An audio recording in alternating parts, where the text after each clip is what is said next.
En Afrique du Nord et au Moyen-Orient, depuis le soulèvement qui a renversé le pouvoir en Tunisie et en Égypte, les appels au changement et à la démocratie et à la suppression des dictatures se sont répercutés dans de nombreux pays.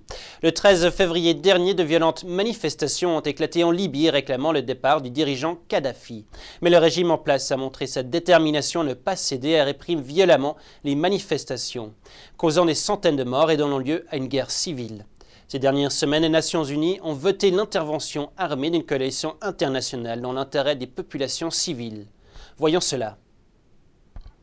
À Benghazi, les rebelles applaudissent les frappes aériennes visant à neutraliser la progression des forces de Mouammar Kadhafi. Des avions de combat de plusieurs pays occidentaux font aujourd'hui respecter une zone d'exclusion aérienne au-dessus de la Libye, décrétée par les Nations Unies.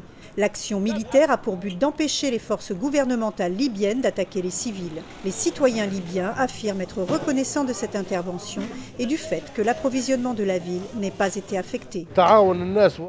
Les gens s'aident beaucoup les uns les autres. Tous les produits de première nécessité sont disponibles. Pas à 100%.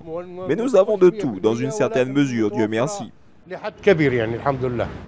Pendant ce temps, les rebelles battaient en retraite dans des voitures depuis la ville orientale d'Ajdabiya, après avoir perdu une autre bataille pour son contrôle. Une fumée noire s'attarde à l'horizon, preuve de violents affrontements.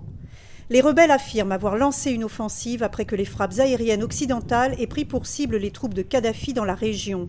Mais ils se sont rapidement retrouvés sous une puissance de feu ennemie supérieure. L'intervention occidentale en Libye est la plus importante dans la région depuis l'invasion de l'Irak en 2003.